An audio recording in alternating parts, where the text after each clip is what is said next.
impressão que eu tenho é que muito do ódio a Joker, Folia Adu, né, Coringa, Delírio A2, muito do ódio que esse filme tem recebido é porque o primeiro filme foi muito mal compreendido pelo público que aplaudia no cinema. Na análise que a gente fez do primeiro filme, a gente já disse isso, o pessoal não está entendendo o filme. E hoje, pelo ódio que as pessoas estão tendo ao segundo filme, eu tô muito convicto de que as pessoas gostaram do primeiro filme pelos motivos errados. E eu acho que isso não teria acontecido se as pessoas tivessem prestado atenção na música do Bee Gees, que embalava a divulgação do primeiro filme. A música I Started a Joke, eles cantam "Eu comecei uma piada", que fez todo mundo chorar, mas eu não percebi que a piada era sobre mim. Eu comecei a chorar, o que fez todo mundo rir. Se eu somente tivesse percebido que a piada era sobre mim. Eu acho que nada resume melhor esse dualismo entre Coringa 1 e Coringa 2 do que esses versos da música do Bee Gees. Quando Arthur Fleck contou piadas, todos choraram. Quando ele chorou, todos riram, porque a piada, no fim das contas, era sobre ele. E parece que muitos só perceberam isso muito tardiamente no segundo filme. Quando Arthur tentou ser o Coringa,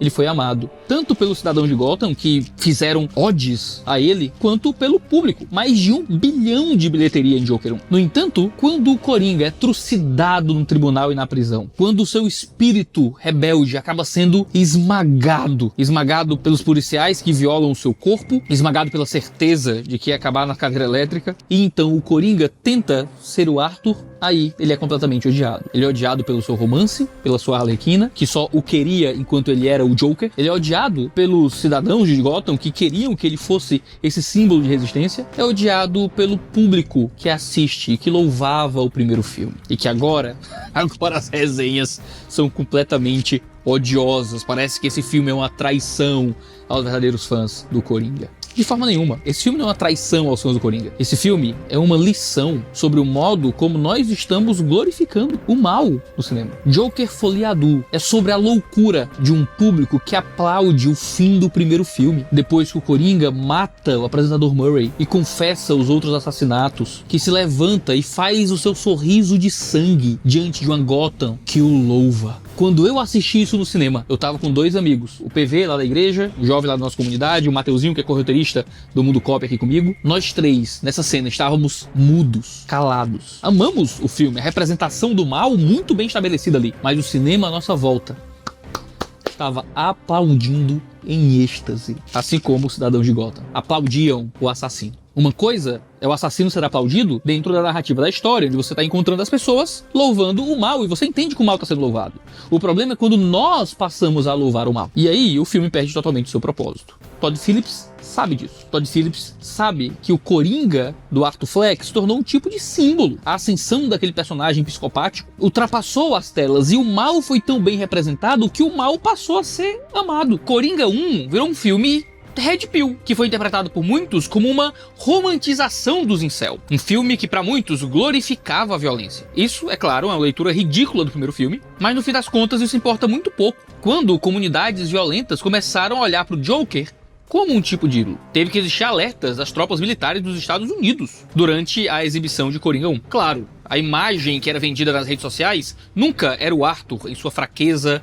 burrice e indignidade. Era sempre o Joker, fumando o seu cigarro com confiança e força. Então, quando o Todd Phillips escolhe fazer um musical, ele está escolhendo um estilo de filme que é tido como filme de mulherzinha. Mostrar o Arthur sem saber exatamente como fazer sexo, terminando em alguns segundos, posteriormente sendo sodomizado por guardas, é o Todd Phillips provocando aqueles que decidiram ser como a população de Gotham. Quando você olha os comentários no Twitter e nos canais de cinema, existe um ódio à escolha do musical como estética cinematográfica, ao Coringa tendo sido destruído, humilhado, como se tudo isso já não tivesse manifesto já no primeiro filme. Claro, não é de se espantar que o Coringa do Todd Phillips tenha sido tão amado. Não pelo seu potencial cinematográfico, não pela qualidade da narrativa, mas o personagem como um símbolo. Não é de se espantar. Nós estamos falando de um mundo onde serial killers, na vida real, recebem cartas de amor de mulheres na cadeia. Agora pensa comigo. O Arthur Fleck, que sempre foi um personagem fraco, sempre foi um homem traumatizado, sempre foi alguém de QI baixo, que ao longo de todo o primeiro filme deixa claro que não era o tipo de palhaço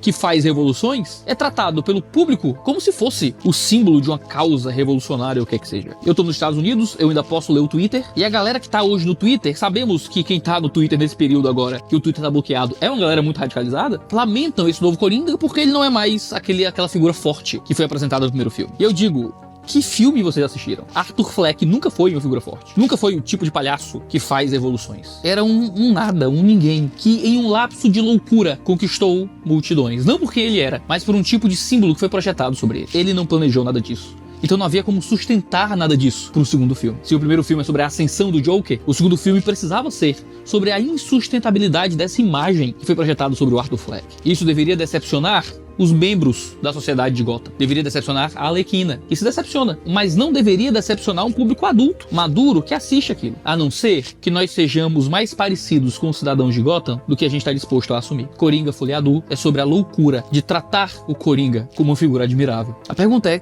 quem é esse Coringa que a gente quer ver? O Coringa de Todd Phillips é uma amálgama entre o personagem e a obra, assim como Arthur Fleck e o Coringa. E por isso, o Todd Phillips mostra a desconstrução do Homem-Coringa em nome do fortalecimento da ideia do Coringa. O Coringa é entretenimento. Se você gosta, você aplaude. Se você odeia, você o abandona. Mas em ambos os casos, você quer assistir o Coringa. O público que louva o Coringa esquece que essa imagem, que essa ideia possui um homem por trás. E esse homem, que não é conhecido pelo público do filme, é conhecido pelo público no cinema, assistindo o filme. E parece que aqueles que louvam o primeiro filme como a grande história de um personagem fascinante, não entendem que esse personagem fascinante é apenas uma sombra do ser humano real que está ali. É como ali a Harley Quinn dizendo que o público queria ver the real you, o verdadeiro você, mas nada disso podia ser mais falso. Quem entendeu bem foi a advogada, que dizia que as pessoas lá fora não ligavam para o Arthur Fleck, só ligavam para o Coringa. O Arthur é odiado pelo mesmo motivo que o filme está sendo odiado.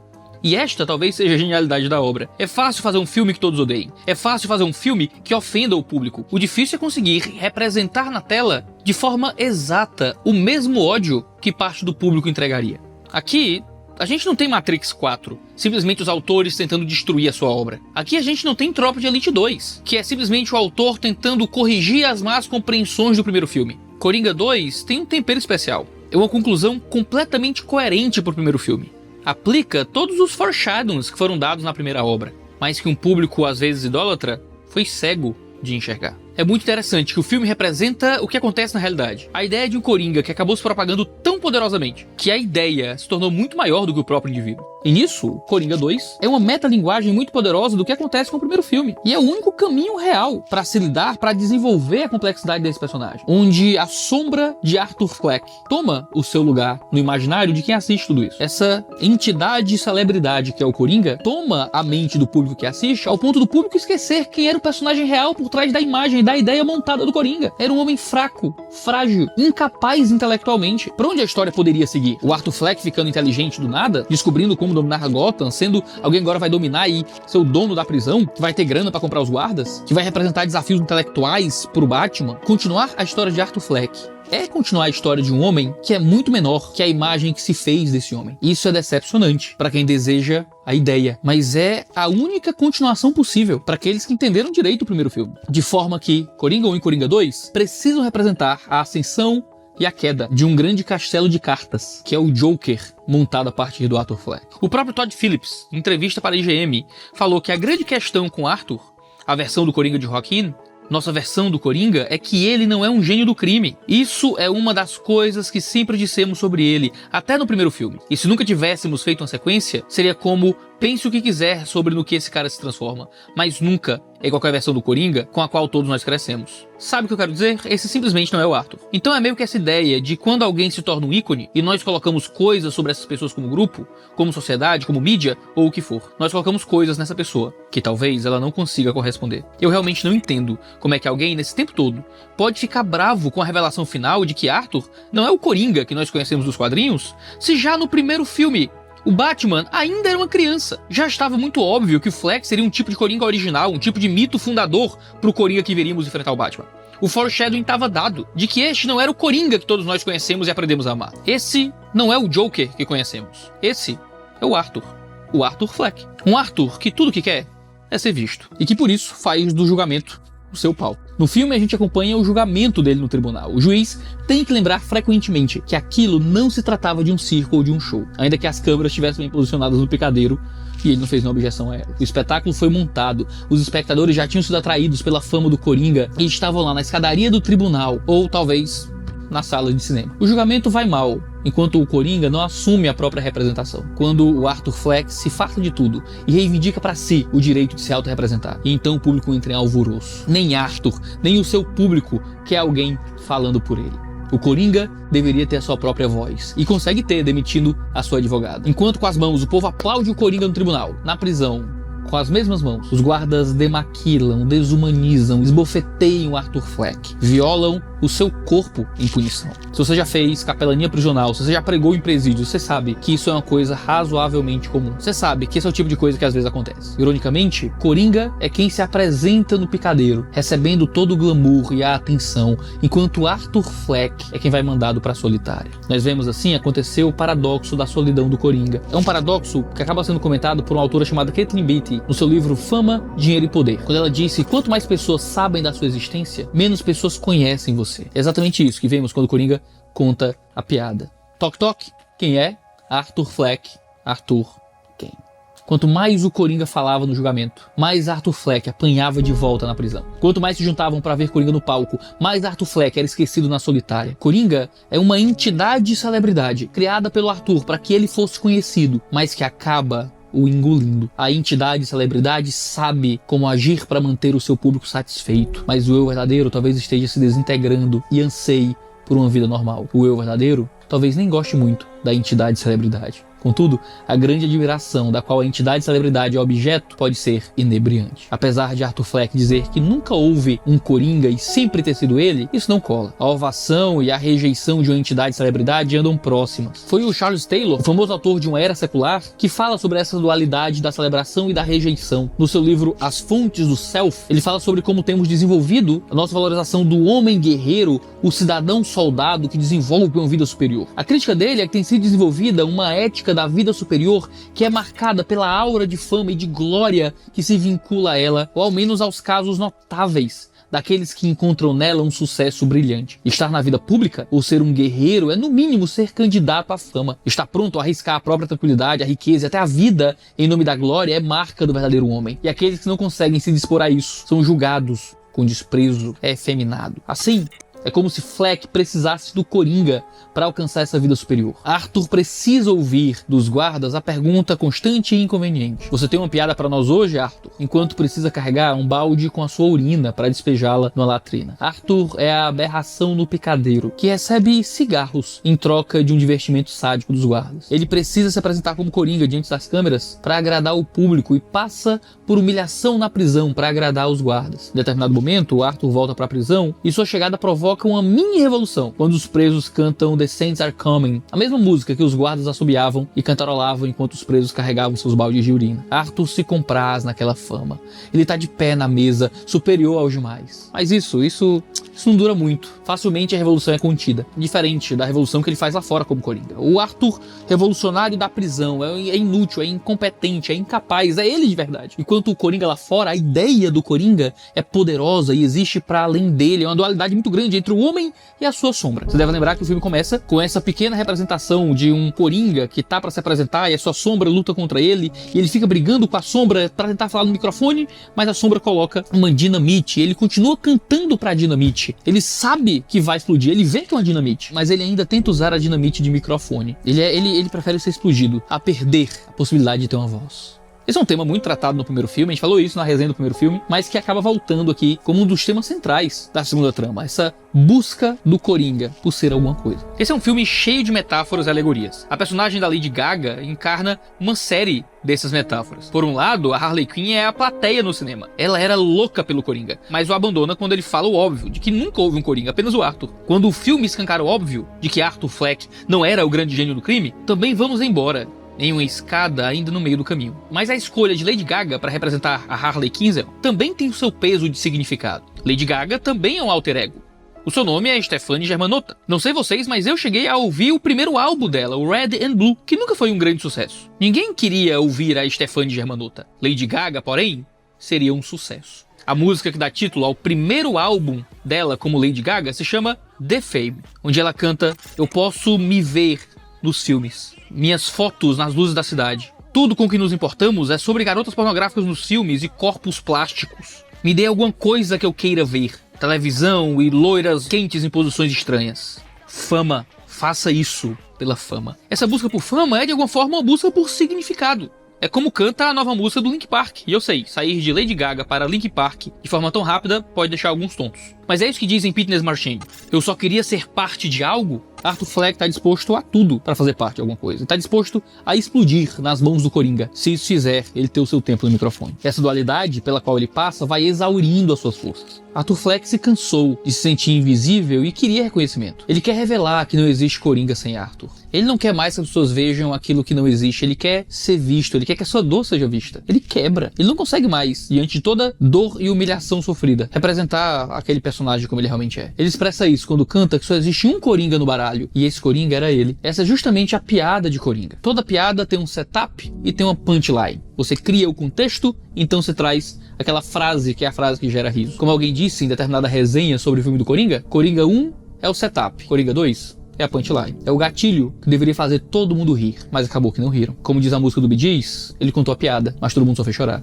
Não fez as pessoas rirem porque as piadas do Coringa são sem graça. Só ele acha engraçado. A grande piada, então, é Arthur, que tenta usar a persona do Coringa para contar uma piada, mas a piada era sobre ele. Coringa 2 talvez seja um grande filme do Coringa. Talvez Todd Phillips foi o grande Coringa que contou uma piada para todos nós, que nos engajou em um tipo de visão idealizada de um vilão que não existia, que estava óbvio diante de todos que não existia, mas que continuou sendo idealizado pelas redes sociais. E na queda do grande vilão, todos puderam perceber que a piada, na verdade, era sobre aqueles que louvavam uma figura inexistente. Todd Phillips contou a sua piada, e poucos riram porque finalmente perceberam que a piada era sobre eles. Foi o Coringa que proporcionou isso para todos nós. O Arthur Fleck é fracassado e ignorado. O Coringa tem milhares de seguidores. Arthur Fleck é o pobre e desnudo, possuído pela sombra que deveria segui-lo, mas se tornou aquilo que lhe dá identidade. O que ele não viu é que o Coringa era só uma piada. Ele não era um grande vilão poderoso e manipulativo. Ele não era o gangster que mandava na prisão. Ele não era o gênio do crime.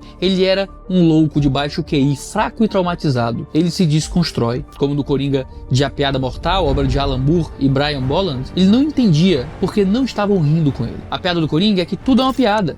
Tudo pelo que as pessoas lutam e dão valor não passa de uma monstruosa e insensata anedota. Então, por que você não vê o lado engraçado? Por que você não está rindo? Isso é perfeito na narrativa que o Todd Phillips tenta construir. Arthur Fleck não tinha como se converter do personagem que nós conhecemos nos quadrinhos. E por isso, o filme apresenta a morte do homem pela sobrevivência da ideia. É exatamente assim que as lendas nascem. A lenda sempre é maior do que o indivíduo. Arthur Fleck, no fim das contas, é o Forrest Gump. Quando o Forrest começa a correr sem motivo ou propósito, simplesmente porque se sentia perdido, as pessoas começaram a correr atrás dele, como se ele tivesse uma razão, um motivo, como se ele fosse um líder. Cada pequena atitude dele era interpretada como significando alguma coisa. Os fãs queriam ir para o cinema e encontrar um taxi driver. Encontraram, na verdade, um tipo de Forrest Gump. Um líder que foi alçado como tal, quando não tinha intenção nenhuma de ser isso. Arthur Fleck, se existisse por muito tempo, destruiria a imagem do Coringa. Ele até tenta fazer isso. Na morte do homem, a ideia permanece para além dele e um novo Coringa pode aparecer.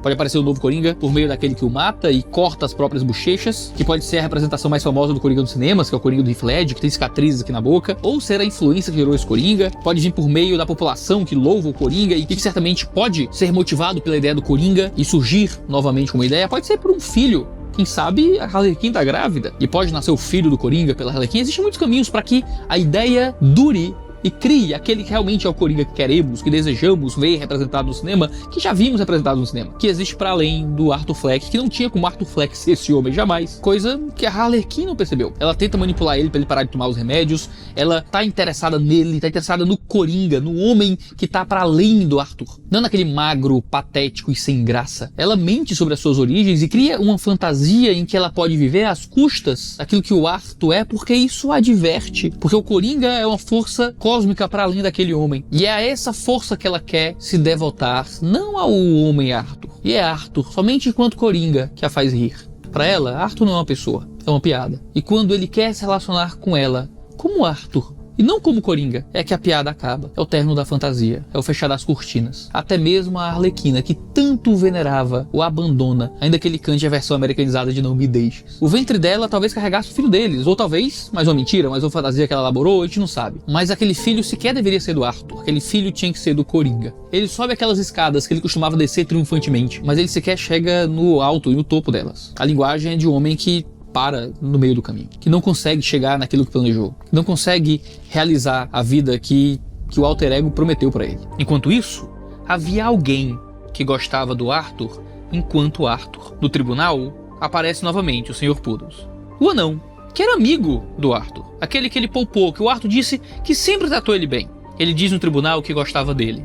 Não do Coringa, mas do Arthur. Arthur não conseguiu valorizar quem gostava do homem por trás da máscara. Ele se convenceu que o Arthur não era alguém que merecia ser visto. Visto por um igual, visto por outro que também era rejeitado, que também recebe risadas no tribunal. Tido por muitos como um deficiente. Ele rejeita quem olha para ele em busca da projeção de uma imagem de alguém que muitos amam, mas que não era ele de verdade. Talvez uma das coisas que deixou esse filme difícil para algumas pessoas, mas que para mim foi uma das experiências cinematográficas mais interessantes dos últimos tempos, foi que esse filme é uma série de expectativas frustradas. Você imagina que ele vai se dar bem no tribunal e ele não se dá bem no tribunal. Você imagina que ele vai se dar melhor na prisão e ele só vai pior na prisão. Você imagina que a defesa dele como Coringa vai ser maravilhosa, mas ele é burro, ele não tem como se defender. E então, plot twist, e tudo se explode, ele vai ser resgatado, mas ele não quer aquilo. Ele foge do resgate, ele encontra a Arlequina, mas a Arlequina não o quer.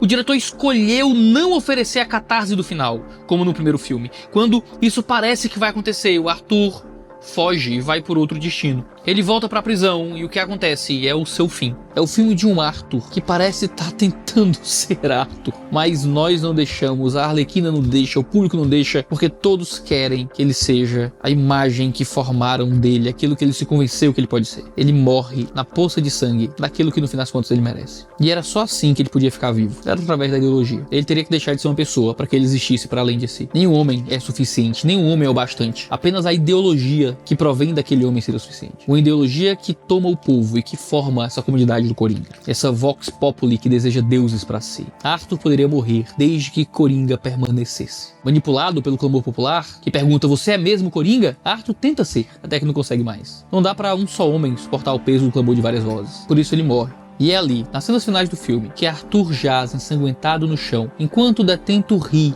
ensandecidamente ao fundo. Mesmo desfocado, a gente vê o detento cortando suas próprias bochechas, enquanto a câmera lentamente se aproxima de Arthur, mostrando que na sua morte, ele alcançou a sua libertação. O delírio matou o indivíduo, a sombra matou o corpo, a montanha que ele queria subir o fez cair. O detento seria quem assumiria a alcunha do Coringa? Não sabemos. Nem sequer sabemos quem era a visita que Arthur tinha recebido. Nem sequer sabemos se havia visita ou se aquilo era um plano para que ele morresse mesmo. Somos deixados com uma piada que talvez não entendemos. Somos deixados apenas com a piada de um Coringa que chora enquanto outros riem. Mas no fim, apenas o Arthur Fleck morreu, porque o Coringa não pode morrer. Porque ele se tornou mais do que ele próprio. Porque não importa o homem que esteja com a máscara pintada em seu rosto. Porque como a gente já viu em um outro filme de um outro homem mascarado, não importa quem seja aquele que tem a máscara pintada no seu rosto. Por que não morre?